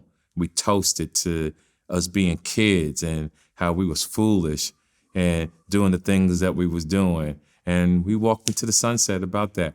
But when we were young, and it wasn't my fault. It was that people I never did business with, because my friend knew I had to connect and he kept bothering me. But just like in the movie Blow, remember my man kept saying, what's your connection? Who's your connect? And he broke down that day, and that was the worst decision of his life. Well, I broke down that day and went with somebody else that wasn't legit. And they got me, and that's how all this shit started. So salute to everybody. Hope everybody's alive and doing well. And but that 6%, Vlad, you really got me on this one. Out of all the interviews we've done together, putting it that way, I really hope that people feel what I'm feeling and really respect what you're saying and stop doing what they're doing. Because when you do that way and and they lock that key on you, or the prosecutor's talking shit, and you say to yourself, man, I did this shit for fucking $2,500, $3,000. I was even getting the whole thing. Man. Right.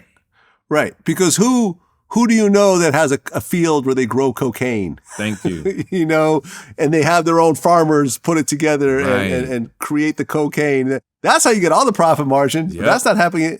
No Americans are doing that. No Americans doing that. No. So whoever the most notorious drug dealer they're having to ship it from someone else that's actually growing it. Exactly. Man. Yeah. Glad. Man. Schooled me like a motherfucker right there. 6%. Yeah. $2,500 a key. Profit. Took a life bid. Yeah. Or for 3 keys, because you go to get 3 keys and get your life. Yeah. Yeah. Yeah, you go to jail for, basically a profit margin of less than $10,000. Man. Damn. Woo. Thank God that I'm a different kind of individual. Oh yeah, man. That was school. Glad I will bring this up for the rest of my life. Okay. I'm gonna get a T-shirt that says 6%. There you go. Yeah, you can use a part of your routine now. Yep. I will. There you go. Thank you. It will be in my act. Run with it. There you go. There you go. Because I actually interviewed a guy that KP, a.k.a. Keith Presley. Yes. A.k.a. the Black Scarface in Chicago. Right. Who was one of the big kingpins in Chicago during his heyday and had to do a lot of prison time over that shit. A lot. And me and These stories do not... Sorry, go ahead. Yeah, me and him go way back. And my respect in the street is so low-key. It comes up every now and then, but it's just a great feeling that before he did your show, he reached out to me about you. That's the respect that everybody gives me. And he said, TK, what's up with this Vlad dude? Is he a good dude? And I said, yo, Vlad, one of the most solid brothers in the game. I said, people can say whatever they say around the world, but it's because they influenced by somebody else. Because again, people listen to reply, they don't listen to comprehend. And I said, I'm vouching for that young man. I said, I fuck with Vlad to the end. And he said, cool, that's all you got to tell me, TK. And boom, the rest is history. Yeah, I mean, when I asked him what his craziest drug deal story was, he said this one time in Pennsylvania, he was meeting a guy to do like $1 million deal. Right. It was like, what is that? Like 50 kilos, something like that. Mm-hmm. Right. And so he was in the hood waiting to meet up with this dude. He said this guy pulled up in a Mercedes 560 on AMG rims, tinted windows, all the gold grill, comes out, all Versace head to toe, and he's looking at this going like, we're all going to prison. Yep. We're all going to jail right now. I mean, it'll never be another situation to top that one, man. This man rolls up to me to buy 50 keys of cocaine with $1 million cash and a 600 Benz with rims on it. I couldn't believe it. I mean, did it say drug dealer on the license plate also? Or I think he had a flash a cape on too that say look what I do. For real, man. So anyway, the deal went through. It was incredible. I couldn't believe it. He paid for the drugs. He put the 50 keys in his trunk and he drove off into the sunset. Right. This was in the hood where you guys are doing the deal. This was in the hood. It was unbelievable. He made it. He a good guy. Man, kudos to you, my man. You're a good guy. Much respect. Man. When you talk about not everyone's really made to be a criminal and how people approach this shit, like, they really out here stunting, doing drug deals, like being a big target to the police like that. And it really does happen like that. And some people do get away, but like you said, I don't know what it is about the mindset of man that he has to show off to the world. Like, I really don't get it. Like, what do you have to prove to somebody you don't know, right? Someone you don't know. You doing all these things to impress who? And you only get that if you got a good OG in your life. You only get that with maturity. You only get that through mistakes. And what you realize is nobody really gives a fuck. And nobody gives a fuck. So my thing, I got a t-shirt on, nice pair of jeans. Some people buy a lot of jewelry, some people buy cars. My underwear game got to be on point. I would spend a lot of money on underwear and socks and cologne because I like to feel a certain way. I spend money on facials and haircuts and taking care of my body, right? That's what's important. So I tell people, and we said this years ago, FYI, fly, first, FLY, first love yourself. You got to love yourself. I'm going to put everyone on some game. I haven't talked about this before, but this is going to be a little interesting thing. I'm going to see how this actually plays out. The one thing I learned when I came back from my trip in Paris, I stayed at one of the hotels we stayed at is called La Reserve. Yes. La Reserve, right? It's basically it's a mansion that was like Napoleon's brother-in-law's mansion that was converted into like this really cool boutique hotel. And they had these toilets there called the Toto Neo Rest. I went and purchased one of these for my home as soon as I got home. Okay. This is a life-transforming purchase right here. Okay. People spend money on jewelry, on clothes, on cars. Yes. Here's something that will change your life. This is a toilet. It's the only toilet I've ever encountered where you could go and have a bowel movement without ever washing your hands afterwards. Yes. You walk up to the toilet opens up for you. You sit down, the seat is heated. Oh, man. It starts to already flush and clean itself out as you're basically doing your thing. Right. Right? After you're done, instead of using toilet paper, it sprays you up in there and gets everything much cleaner than toilet paper will ever do without any residue. Isn't that something? And then you press another button. It's got a remote, right? You press another button and a dryer will come and dry your whole area that the water has now created. You get up, you put on your pants, the toilet seat closes, and you walk away and go eat a sandwich. You never have to wash your hands because you didn't touch anything. Wow. That's my next thing. Yeah, it cost about $5,000, about $5,500 plus the installation. A Toto Neo Rest 7000, I believe. Text it to me. Text it to me. I'm going to text it to you. I got three bathrooms. I'm gonna get them.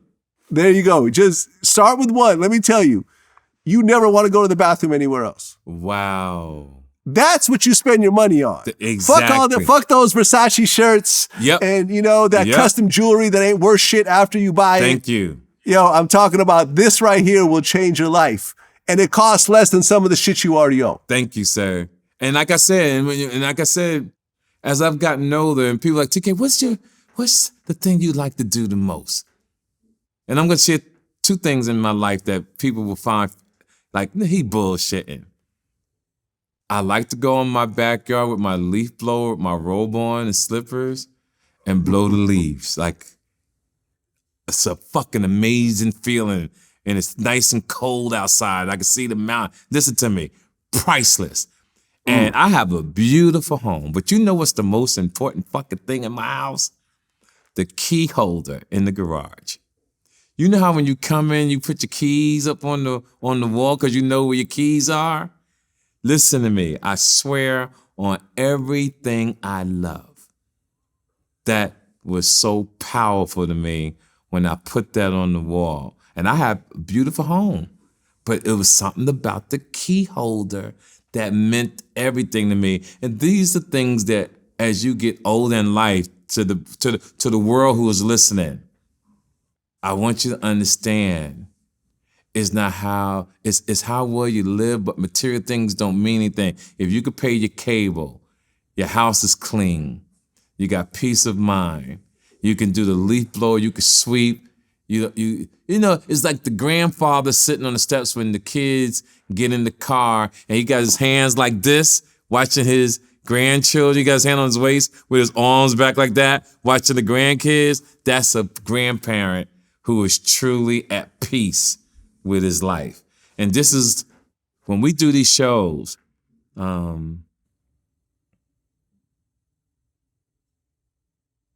this is the impact that we have on so many men, Vlad. Like I said, I'm out there and they tell me, if it was another way around, I would share it with you. We are really changing lives to these young men and women out there. And I love that. Well, I mean, speaking of all that, one of the questions we got actually from someone named Trayvon Provost, he's a member, on our YouTube channel. Yes. He actually asked, what's your workout routine? How do you stay in the shape that you're in your 60s? Now, here's what's so funny. I've been working out my whole life, but I have to do anywhere between 20 to 30 miles a week, and that's walking. But every morning, between 2 to 5 a.m., I'm doing 100 jumping jacks, 100 calf raises, 300 sit-ups, 120 push-ups. This is every day. No matter if I'm tired, no matter if I'm sick. I do this every day. And it's just consistency. And I don't have a special diet, but I do all my eating before 2 or 3 o'clock in the afternoon. Then everything from there is watermelon, pineapples, a lot of water, and towards the evening, I have my candles lit, I smoke a little cigar, and I think about the things I've accomplished for the day. So I keep my life very simple, very minimal. Since I'm a one-man team, I have to book a lot of airline tickets, a lot of hotels. It could be overwhelming sometimes, because sometimes I'll forget to book a flight. And that's how come I don't mind anybody seeing me on Spirit Airlines, right? Some people will pay $700-800 because they won't fly Spirit because they think Spirit has a bad rep. But I'm here to tell people about Spirit. One time I forgot to book a flight and I saw on my email, oh shit, I booked a flight on Spirit that was $11. And I said, I will rock with Sprint forever. Now, Frontier is a different story. Now, Frontier will charge you $17, but they're going to get $450 before you get on that plane. Huh. Frontier they going to get $450 out of you before you sit down, that plane take off. You're going to have to pay for this, you're going to have to pay for that. If you got an extra bag, you pay for that bag. Even if you want to breathe on the plane, they charge you for breathing on that. And they have a cop at the gate. Now, out of all airlines, Delta don't have it, United doesn't have it, but if you go to Spirit and Frontier, it's a cop at every gate that they're at. is a whole ball game there. But I'll get on the plane with it. I don't care. Yeah, man. When I look at Spirit Airlines, it's how you look at Red Bull. How they say Red Bull gives you wings, Spirit. You gonna end up a Spirit flying on that motherfucker. Yeah. And they have this thing called the big seat on Spirit. Okay. So even though you're not sitting in regular coach, they first big seat, believe it or not, is like being in first class. And I'm here to tell everybody, once that thing is up in the sky and you close your eyes, you feel like you're on United.